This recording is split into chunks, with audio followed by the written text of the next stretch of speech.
नमस्कार, मैं हूं राज ठाकुर आपके साथ। बुलेटिन की शुरुआत कर रहे हैं बड़ी खबर के साथ। दिल्ली कूच से पहले चंडीगढ़ में किसानों का मंथन। किसानों के दिल्ली जाने की पूरी तैयारी है। 26 नवंबर को पूरे देश के किसान दिल्ली आएंगे।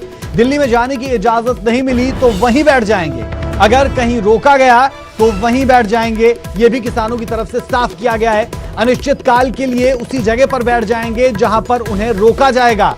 आज तक किसानों में इतनी एकता कभी नहीं हुई। यह बयान भी किसान जो नेता है उनकी तरफ से सामने आ रहे हैं। दिल्ली के सभी बॉर्डर्स पर किसान इकट्ठा होंगे। यह आंदोलन सबसे पहले पंजाब में शुरू हुआ, फिर हरियाणा और फिर पूरे देश में यह आंदोलन शुरू हुआ है। अलग अलग जगह से यहां पर किसान पहुंचे हैं और अलग अलग जगह से किसानों के पहुंचने की बात की जा रही है। साथ ही साथ इस बात का जिक्र भी किसान नेताओं की तरफ से किया गया कि 4 महीने का राशन साथ लेकर वो चलेंगे जब वो कूच करेंगे दिल्ली की तरफ।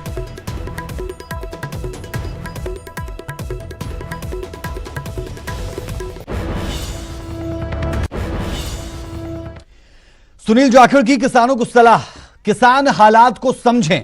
केंद्र के झांसे में किसान फंस रहे हैं, यह सुनील जाखड़ को लगता है। ट्रेनों में ना चलने से किसान आंदोलन कमजोर हो रहा है। केंद्र सरकार पंजाब के साथ सौतेला व्यवहार कर रही है। कुल मिलाकर किसानों को सलाह सुनील जाखड़ कांग्रेस प्रदेशाध्यक्ष देते नजर आ रहे हैं, तो वहीं केंद्र सरकार पर बरसते भी, और ये तक कह रहे हैं कि केंद्र सरकार सौतेला व्यवहार कर रही है पंजाब के साथ। तो सीधे तौर पर सुनील जाखड़ जो किसानों को ये बात कह रहे हैं कि किसान हालात को समझे और केंद्र के झांसे में ना आए, और इससे जो किसान आंदोलन है वो कमजोर हो रहा है। वहीं दूसरी तरफ केंद्र को भी घेरते नजर आए सुनील जाखड़। पंजाब च किसानों का अंदोलन लगातार जारी है और इस मुतलक पंजाब सरकार अगली रणनीति की अपनाएगी, क्योंकि कैप्टन अमरिंदर सिंह पंजाब के मुख मंत्री भी कह रहे हैं कि ट्रेनां जिहड़ियां चलानियां चाहिए सी, किसान अजे तक ट्रेनां चलाने की इजाजत नहीं दे रहे। सर किस तरीके नाल देखते हो, क्योंकि कल की मीटिंग च उम्मीदां सीगियां कि पैसेंजर के नाल माल गड्डियां भी चलणगियां, हुण पंजाब सरकार की कुछ कदम जिहड़ा चुकेगी? पंजाब सरकार का कदम नहीं, मैं समझदा भी ਜਿਹੜੀ भी किसान जथेबंदियां है उन्होंने समझना चाहिए भी वो इस किस्म के बीजेपी का जिहड़ा अड़ियल रवैया है उन्हों के उस चाल के अंदर, उन्होंने झांसे के अंदर फसते जा रहे। पंजाब का हित जिहड़ा है ਉਹਨੂੰ ਇਹਦੇ ਨਾਲ ਨੁਕਸਾਨ ਪਹੁੰਚ ਰਿਹਾ। बीजेपी ਦੀ ਕੇਂਦਰ ਦੀ ਸਰਕਾਰ ਦੇ ਉੱਤੇ ਕਿਸੇ ਕਿਸਮ ਦੀ ਕੋਈ ਆਂਚ ਜਿਹੜਾ ਪੰਜਾਬ ਦੇ ਅੰਦਰ ਅਗਰ ਟ੍ਰੇਨਸ ਰੋਕ ਰੱਖੀਆਂ ਹੈ, ਪੰਜਾਬ ਦਾ ਆਰਡੀਐਫ ਦਾ ਪੈਸਾ ਰੋਕ ਰੱਖਿਆ ਹੈ, ਪੰਜਾਬ ਦਾ ਅਗਰ ਜੀਐਸਟੀ ਦਾ ਬਕਾਇਆ ਰੋਕ ਰੱਖਿਆ, ਇਹਨਾਂ ਸਾਰੀਆਂ ਗੱਲਾਂ ਦਾ ਕੇਂਦਰ ਸਰਕਾਰ ਨੂੰ ਇਹਦਾ ਇੱਕ ਰਾਜਨੀਤਿਕ ਤੌਰ ਤੇ ਆਰਥਿਕ ਤੌਰ ਤੇ ਮੁਨਾਫਾ ਹੋ ਰਿਹਾ, ਪੰਜਾਬ ਦਾ ਨੁਕਸਾਨ ਹੋ ਰਿਹਾ। ਤੇ ਇਹਦੇ ਨਾਲ ਜਿਹੜਾ ਕਿਸਾਨਾਂ ਦਾ ਅੰਦੋਲਨ ਹੈ ਉਹਨੂੰ ਵੀ ਕਮਜ਼ੋਰ ਕਰਨ ਦੀ ਜਿਹੜੀ ਸਾਜ਼ਿਸ਼ ਹੈ बीजेपी ਦੀ, ਉਹ ਕਾਮਯਾਬ ਹੁੰਦੀ ਜਾ ਰਹੀ ਹੈ। ਕੱਲ ਕਿਸਾਨ ਜਥੇਬੰਦੀਆਂ ਨੇ ਜਿਹੜੀ ਗੱਲ ਕਹੀ ਹੈ, ਜਿਹਦੇ ਵਿੱਚ ਉਹਨਾਂ ਨੇ ਕਿਹਾ ਸੀ ਵੀ ਉਹ ਟ੍ਰੇਨ ਚਾਲੂ ਕਰਨ, ਮਾਲ ਗੱਡੀਆਂ ਚਾਲੂ ਕਰਨ ਕੇਂਦਰ ਸਰਕਾਰ, ਅਸੀਂ ਆ ਜਿਹੜੀ ਹੈ ਪੈਸੇਂਜਰ ट्रेन ਦਾ ਵੀ ਬੈਠ ਕੇ ਉਸੇ ਦਿਨ ਫੈਸਲਾ ਕਰ ਦਿਆਂਗੇ। ਮੈਂ ਸਮਝਦਾ ਇੱਕ ਬਹੁਤ ਅੱਛੀ ਪਹਿਲ ਜਿਹੜੀ ਹੈ ਜਥੇਬੰਦੀਆਂ ਨੇ ਲਈ ਹੈ ਤੇ ਕੇਂਦਰ ਸਰਕਾਰ ਨੂੰ ਹੁਣ ਅੜੀਅਲ ਰਵੱਈਆ ਛੱਡ ਕੇ ਪੰਜਾਬ ਦੇ ਨਾਲ ਜਿਹੜਾ ਮਤਰੇਈ ਮਾਲਾ ਵਿਵਹਾਰ ਹੈ ਉਹ ਛੱਡ ਕੇ ਤੇ ਇਧਰਲੇ ਪਾਸੇ ਪੰਜਾਬ ਦੇ ਬਾਂਹ ਫੜਨੀ ਚਾਹੀਦੀ ਹੈ। ਬਾਂਹ ਮਰੋੜਨ ਦਾ ਕੋਈ ਹੱਕ ਕੇਂਦਰ ਸਰਕਾਰ ਨੂੰ ਪੰਜਾਬ ਦਾ ਹੈ ਨਹੀਂ।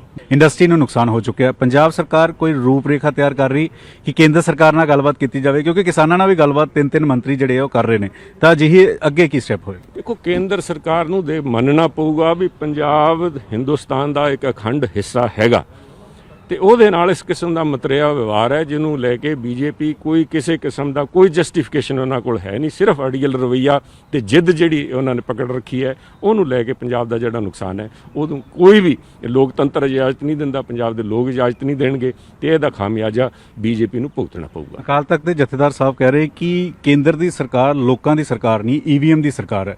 ਸੁਖਬੀਰ ਬਾਦਲ ਹੋਰਾਂ ਨੇ ਵੀ ਕਿਹਾ ਕਿ ਬਿਹਾਰ 'ਚ ਜੋ ਕੁਝ ਹੋਇਆ ਉਸ ਨੂੰ ਲੈ ਕੇ ਖਦਸ਼ਾ ਜ਼ਰੂਰ ਇਸ ਵੇਲੇ ਨਜ਼ਰ ਆ ਰਿਹਾ ਈਵੀਐਮ ਨੂੰ ਲੈ ਕੇ। ਦੇਖੋ, ਆ ਜਿਹੜੇ ਸ਼ਬਦਾਵਲੀ ਹੈ ਉਸ ਉਹਦੇ ਤੇ ਬੈਠੇ ਸਾਰਾਂ ਦੇ ਸ਼ਰਧਾ ਹੈ ਅਕਾਲ ਤਖਤ ਕੰਨੀ। ਉਸ ਅਜ਼ੀਮ ਸੰਸਥਾ ਦੇ ਜਦੋਂ ਮੁਖੀਆ ਦੇ ਤੌਰ ਤੇ, ਕਸਟੋਡੀਅਨ ਦੇ ਤੌਰ ਤੇ ਗਿਆਨੀ ਜੀ ਜਥੇਦਾਰ ਸਾਹਿਬ ਬੈਠੇ ਹੈ, ਉਹਨਾਂ ਤੋਂ ਇਸ ਕਿਸਮ ਦੀ ਪੋਲੀਟੀਕਲ ਜਿਹੜੀ ਹੈ ਸ਼ਬਦਾਵਲੀ ਅੱਛੀ ਸ਼ੋਭਾ ਨਹੀਂ ਦਿੰਦੀ ਉਹਨਾਂ ਨੂੰ।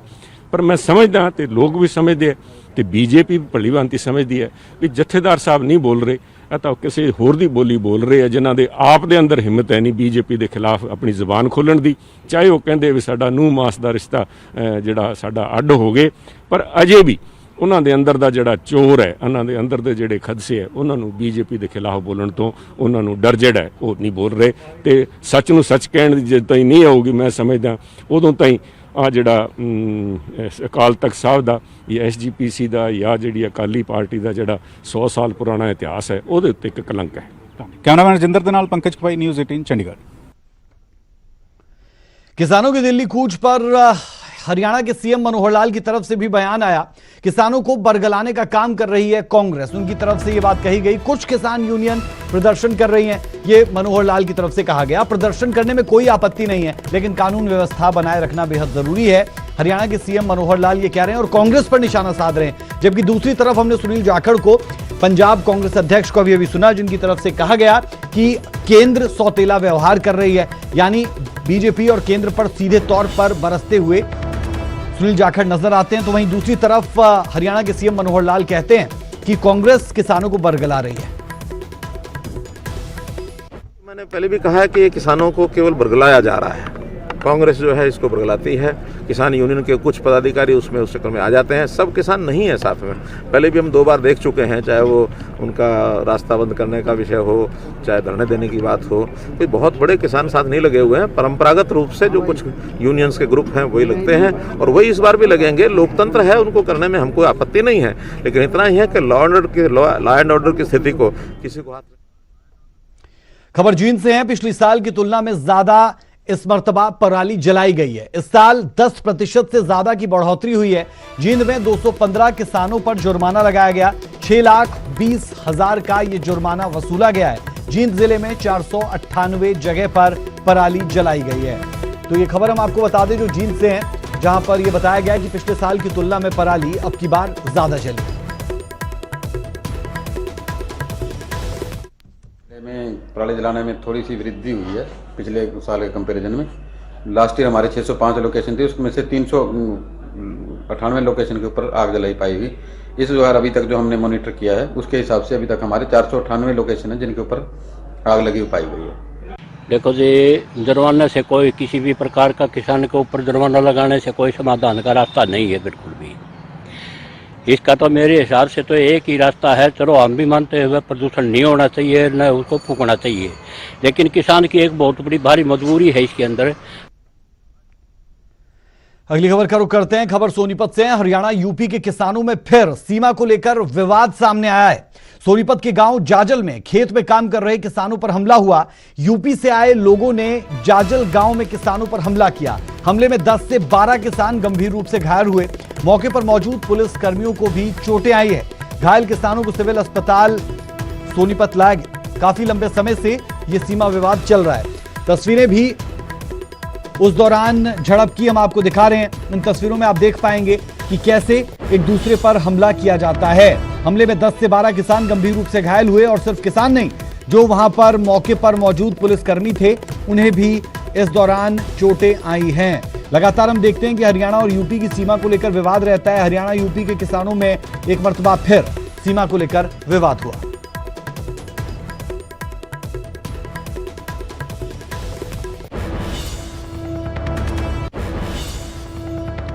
खबर पलवल से। केजीपी एक्सप्रेस वे पर दर्दनाक हादसा हुआ। तेज रफ्तार ट्रक बेकाबू होकर मजदूरों पर चढ़ गया। हादसे में 2 मजदूरों की मौत हो गई, 11 घायल हुए। हापुड़ से सवारी भरकर गुरुग्राम के लिए ट्रक जा रहा था। घायलों को इलाज के लिए अस्पताल पहुंचाया गया। एक्सप्रेस वे पर काम कर रहे थे ये मजदूर जब ये हादसा हुआ। ये तस्वीरें उस जगह की आप देख पा रहे हैं जहां पर यह दर्दनाक हादसा हुआ पलवल में, और बुरे तरीके से आप देख सकते हैं ट्रक क्षतिग्रस्त है और जो लोग इसके अंदर थे उन्हें निकाला गया है। बहरहाल जो लोग बाहर थे उनकी हालत भी खराब हुई।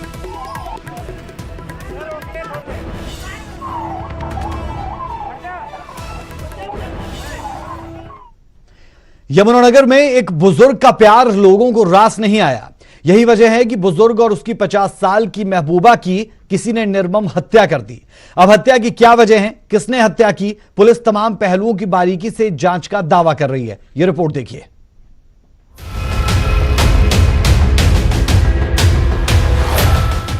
यमुनानगर के बकाला गांव में उस वक्त सनसनी फैल गई जब हाल ही में गांव में रहने आए एक 72 वर्षीय पुरुष और 50 वर्षीय महिला के शव सरेराह खून से लथपथ हालत में मिले। बुजुर्ग की पत्नी की 6 साल पहले मौत हो चुकी है। बेटे से जायदाद को लेकर अनबन रहती थी, इसीलिए वो 50 वर्षीय महिला के साथ लिव इन रिलेशनशिप में रह रहा था। डबल मर्डर की सूचना पाकर पुलिस के आला अधिकारी दल बल के साथ मौके पर पहुंचे और पुलिस ने दोनों के शव को कब्जे में लेकर मौका वारदात से सुराग तलाशने शुरू कर दिए। पुलिस सभी पहलुओं को खंगाल रही है और बहुत जल्द हत्यारों को गिरफ्तार करने का दावा भी कर रही है। पीडब्ल्यूडी से रिटायर्ड 72 वर्षीय रोशनलाल और उसके साथ रह रही 50 वर्षीय महिला परमजीत पिछले 8 महीने से इसी गांव में एक साथ रह रहे थे। पुलिस के मुताबिक रोशनलाल और परमजीत की गर्दन, मुंह और सिर पर कई वार किए गए। हमारी पुलिस की टीम मौजूद है और गांव वालों से हम पूछताछ कर रहे हैं, परिवार के सदस्यों से भी बात की।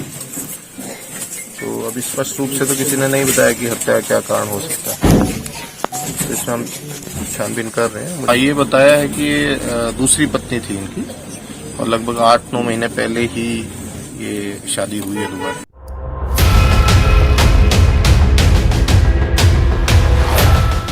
गांव में कोई भी इस मामले में बोलने को तैयार नहीं, मगर ऐसी चर्चाएं भी गर्म है कि रोशनलाल की अपने बेटे के साथ बनती नहीं थी, इसीलिए वो उससे अलग रहता था।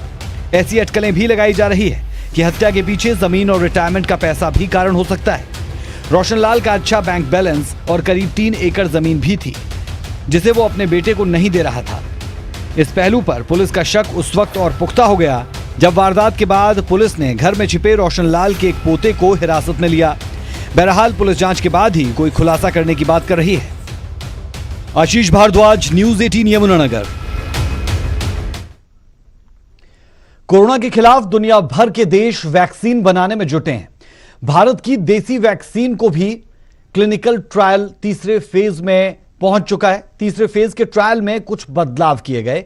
साथ ही हरियाणा के स्वास्थ्य मंत्री अनिल विज ने खुद तीसरे चरण के वॉलंटियर होने की बात कही है।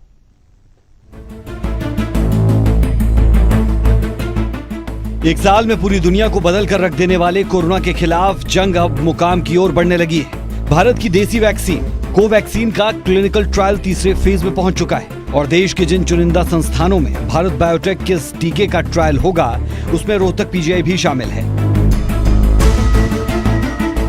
फेज दर फेज ट्रायल को और कड़ा किया जा रहा है, इसीलिए पिछले 2 फेज के बेहतर नतीजों के बाद इस बार ट्रायल का दायरा और तरीका पहले के मुकाबले बदला हुआ है। फेज 3 के ट्रायल के लिए वॉलंटियर्स की उम्र में बदलाव किया गया है। 18 साल से ऊपर के डायबिटिक और हाई ब्लड प्रेशर जैसी बीमारियों वाले लोग भी ट्रायल का हिस्सा होंगे। ट्रायल के तीसरे चरण में वॉलंटियर्स को 6 माइक्रोग्राम के 2 टीके लगेंगे। पहले और दूसरे डोज के बीच में 28 दिन का फर्क होगा। कोवैक्सीन का 3rd फेज हमारा परसों से शुरू हो जाएगा। हमें उम्मीद है कि कल हमें 1000 हेल्दी वॉलंटियर्स को वैक्सीनेट करने के लिए वैक्सीन मिल जाएगा और हम उसके तुरंत बाद परसों से ही इसका 3rd फेज शुरू कर देंगे। देश में करीब 25,000 वॉलंटियर्स को फेज 3 के ट्रायल के लिए चुना गया है और खास बात यह कि इसमें खुद हरियाणा के स्वास्थ्य मंत्री अनिल विज भी शामिल हो रहे हैं। मैंने अपने आप को वॉलंटियर किया है कि जो कोरोना की ट्रायल हो रही है उसके लिए मैंने अपने आप को पेश किया है कि मैं अपने आप को प्रस्तुत करता हूं कि मेरे पर भी कोरोना की ट्रायल की जाए। निगाहें अब ट्रायल के नतीजों पर हैं, क्योंकि ये नतीजे ही तय करेंगे कि कोरोना की दवाई कितनी जल्दी या कितनी देरी से हम तक पहुंचेगी। धीरेन्द्र चौधरी, न्यूज़ 18 रोहतक। उम्र छोटी काम बड़े, कहते हैं कि एक जीनियस की झलक उसके बचपन में ही मिल जाती है। वो किसी भी फील्ड में जीनियस बन सकता है, खेल में, पढ़ाई में, आर्ट में या किसी और क्षेत्र में। वो शायद आपके आसपास हो या फिर दूर। अगर आप किसी ऐसे इंडियन को जानते हैं जो जीनियस हो या जिसे दुनिया के सामने आना चाहिए, तो आज ही रजिस्टर कीजिए news18.com यंग जीनियस या बायजूस ऐप डाउनलोड करें। आरटीआई से मिली जानकारी से पानीपत में एक बड़े घोटाले का पर्दाफाश हुआ है। इस घोटाले में करीब 12 करोड़ की घपलेबाजी हुई है। इसके अलावा और भी कई खुलासे जो बड़े बड़े अधिकारियों की नींद उड़ा देने वाले हैं।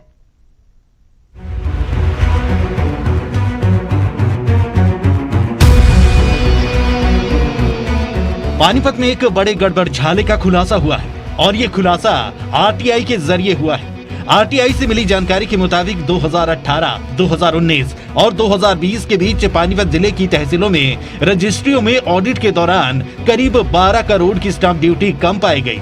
खुलासा हुआ कि 2018 के बाद करीब 12 करोड़ रुपए की स्टाम्प चोरी की गई और डिपार्टमेंट लिखता है कि ऑडिट होने के बाद उन्होंने इस पर कोई कार्रवाई नहीं की। 2018-19 और 19-20 के ऑडिट में पानीपत जिले के अंदर 12 करोड़ रुपए की स्टाम्प चोरी की हुई है और डिपार्टमेंट लिखता है कि ऑडिट करने के बाद उन्होंने इसके ऊपर कोई कार्रवाई नहीं की, ना ही तो हायर अथॉरिटी को लिखा है कि और ना ही रिकवरी के बारे में किसी को लिखा गया है। आरोप है कि पिछले 2 साल से पानीपत जिले की सभी तहसीलों में भ्रष्टाचार का बड़ा खेल जारी है। भ्रष्टाचार का ये बड़ा खेल कर्मचारियों और अधिकारियों की मिलीभगत से हुआ है। देखिए, अभी तो वेट करना पड़ेगा। माननीय मुख्यमंत्री से शिकायत की है, डीसी पानीपत से शिकायत की है कि वेट एंड वॉच करते हैं कि क्या ये लोग एक्शन लेते हैं, क्या ये नहीं करते हैं। यदि ये नहीं करते हैं तो माननीय उच्च न्यायालय में एक रिट फाइल करेंगे और वहाँ से एक डायरेक्शन कराई जाएगी कि रिक्वेस्ट करके कि आप डायरेक्शन दीजिए अधिकारियों को कि इसके खिलाफ। बहरहाल अब जब ये घोटाला सामने आ गया है तो देखना होगा कि प्रदेश सरकार इस पर क्या एक्शन लेती है। सुमित भारद्वाज, न्यूज़ 18 पानीपत।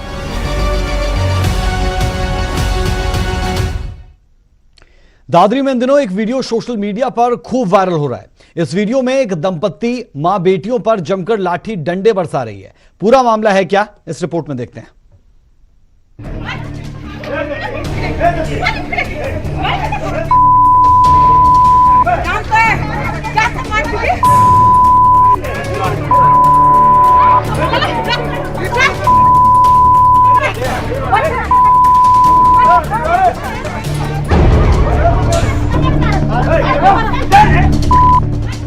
लड़ाई झगड़ा हो, हंगामा, एक के बाद एक डंडे की मार। ये तस्वीरें दादरी के चिड़िया गांव की है, जहां बच्चों के बीच हुई कहासुनी को लेकर गांव चिड़िया में पति पत्नी ने मिलकर 2 युवतियों समेत एक महिला पर लाठी डंडों से ताबड़तोड़ हमला कर घायल कर दिया। दलित महिला अपनी बच्चियों समेत हाथ जोड़ती रही। हमलावर दंपत्ति ने कोई दया नहीं दिखाई और ताबड़तोड़ लाठियां बरसाते रहे। हमले का पूरा वीडियो सोशल मीडिया पर वायरल हो गया।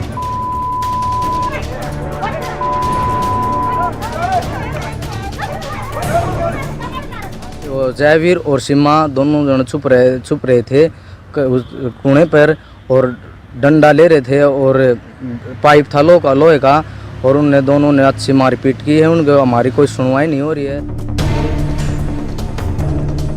हमले में घायल मां बेटियों को उपचार के लिए सिविल अस्पताल में भर्ती करवाया गया है। झोझू कला पुलिस थाना ने वीडियो वायरल होते ही पति पत्नी के खिलाफ विभिन्न धाराओं के तहत केस दर्ज कर जांच शुरू कर दी है। दलित महिला इस साथ में जो ऐसी समाज से है और एक महिला और थी और एक अन्य उसका घर वाला जो जंगल बिरादरी से है। उन्होंने उनको दलित महिला के परिवार को, लड़कियों को उसकी चोटें मारी थी। तो उस संबंध में एक एफआईआर लॉन्च कर ली गई है और SC/ST एक्ट के तहत कार्रवाई की जा रही है।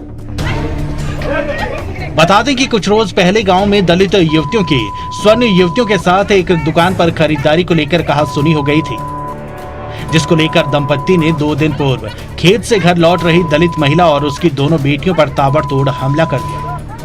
फिलहाल पुलिस ने इस मामले में जांच शुरू कर दी है और दावा कर रही है कि जल्द ही आरोपियों को गिरफ्तार कर लिया जाएगा। दादरी से प्रदीप साहू, न्यूज़ 18 हरियाणा।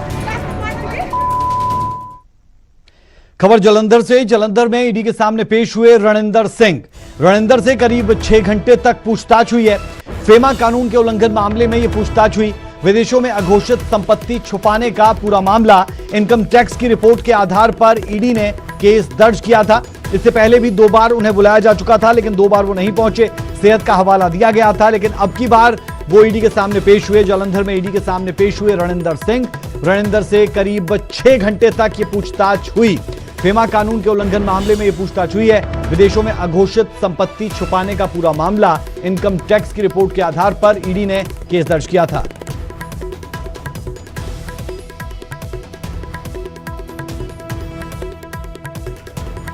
चलिए सीधे रुख करते हैं जालंधर का। संवाददाता सुरेंद्र कंबोज हमारे साथ जुड़े हैं। सुरेंद्र, अपडेट चाहेंगे।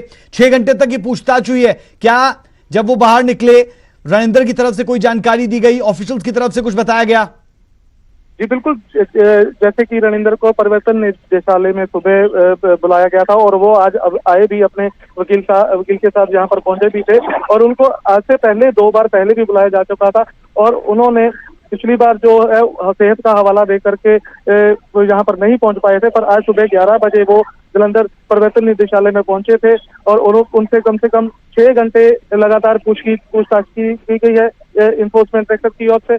और जाते वक्त जो उन्होंने मीडिया से रूबरू हुए हैं, उन्होंने यही बताया है कि जो भी दस्तावेज परिवर्तन निदेशालय उनसे मांगेगा वो उनको मुहैया करवाया जाएगा और साथ ही साथ पूरा सहयोग देने की बात भी उनके द्वारा कही गई है। जी सुरेंद्र, कहा जा सकता है कि बहुत हाई प्रोफाइल मामला है और ऐसे में हर किसी की निगाहें यहां पर थी। इससे पहले 2 बार उन्हें बुलाया जा चुका था लेकिन पहुंचे नहीं थे। अब की बार वो यहां पर पहुंचे हैं और यहां पहुंचने के बाद 6 घंटे तक उनसे पूछताछ हुई। इस पूछताछ में क्या तमाम चीजें निकली, उसके बारे में कोई जानकारी दी गई? अमूमन ईडी की तरफ से प्रेस नोट्स आते हैं, जानकारी कम दी जाती है, लेकिन अगर रणेंद्र की बात करते हैं तो वो कितने पॉजिटिव नेगेटिव दिखे?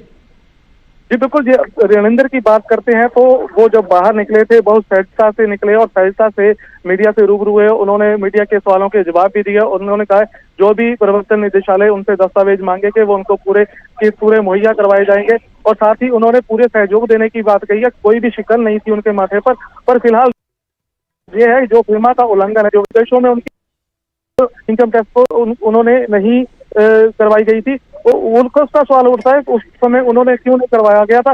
पर जब अब परिवर्तन निदेशालय में वो पहुंचते हैं, कोई भी मीडिया के साथ साथ सवालों के जवाब दिए गए उनके द्वारा और दोबारा अगर ईडी उनको बुलाते हैं तो दोबारा आने की बात वो कह रहे हैं। जी बहुत शुक्रिया सुरेंद्र तमाम जानकारी के लिए। और बता दें कि विदेशों में अघोषित संपत्ति छुपाने का ये पूरा मामला, जिसके तहत जालंधर में ईडी के सामने आज रणेंद्र सिंह पेश हुए। इससे पहले उन्हें बुलाया जा चुका था 2 बार लेकिन पहुंचे नहीं थे, सेहत का हवाला दिया था, लेकिन अब की बार पहुंचे और ये कहा कि अगर आगे भी बुलाया जाएगा तो वो जरूर पहुंचेंगे।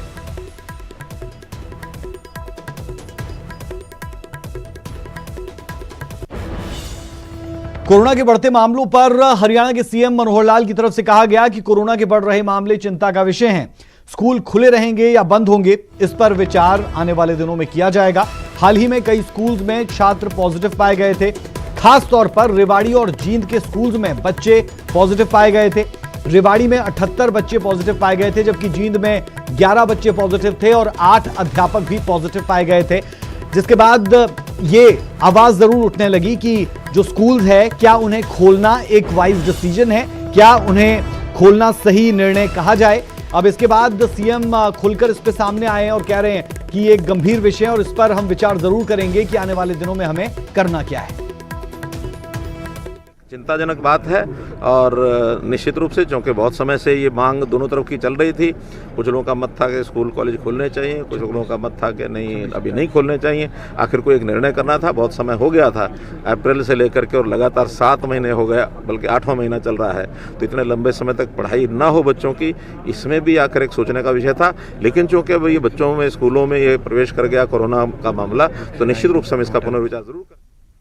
हाफिज सईद समेत 4 आतंकियों को 10 साल की सजा, पाक एंटी टेरर कोर्ट ने सजा सुनाई। पाक मीडिया के हवाले से एक खबर है, आपको बता दें कि इस पूरे के पूरे मामले में सईद की संपत्ति भी जब्त होगी, पाक मीडिया की तरफ से कहा गया है। लेकिन दूसरी तरफ कई सवाल भी इसे लेकर जरूर खड़े हो रहे हैं, जिसके तहत कहा जा रहा है कि यह सिर्फ एक प्रोपेगेंडा है जो पाकिस्तान की तरफ से इस दौरान सामने लाया गया है। उसके पीछे कई कारण यहां पर दिए जा सकते हैं। बहरहाल बता दें कि 26/11 हमले के मास्टरमाइंड हाफिज सईद पर कार्रवाई का ड्रामा भी इसे कहा जा रहा है। अमेरिका की नई सरकार के सामने कार्रवाई का इसे ड्रामा कहा जा रहा है।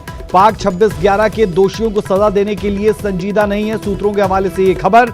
अभियोग पक्ष जानबूझकर केस कमजोर बनाता रहा है। पहले भी सजा सुनाई गई है लेकिन फिर रिहाई हो गई है। तो ऐसे में कई सवाल यहां पर जरूर उठ रहे हैं। अब जब कहा जा रहा है कि 10.5 साल की सजा सईद को होगी, संपत्ति जब्त होगी, तो ये ड्रामा भी हो सकता है, इससे भी इनकार नहीं किया जा सकता, क्योंकि अमेरिका की नई सरकार के सामने अपनी इमेज बिल्ड करने की कोशिश में पाकिस्तान।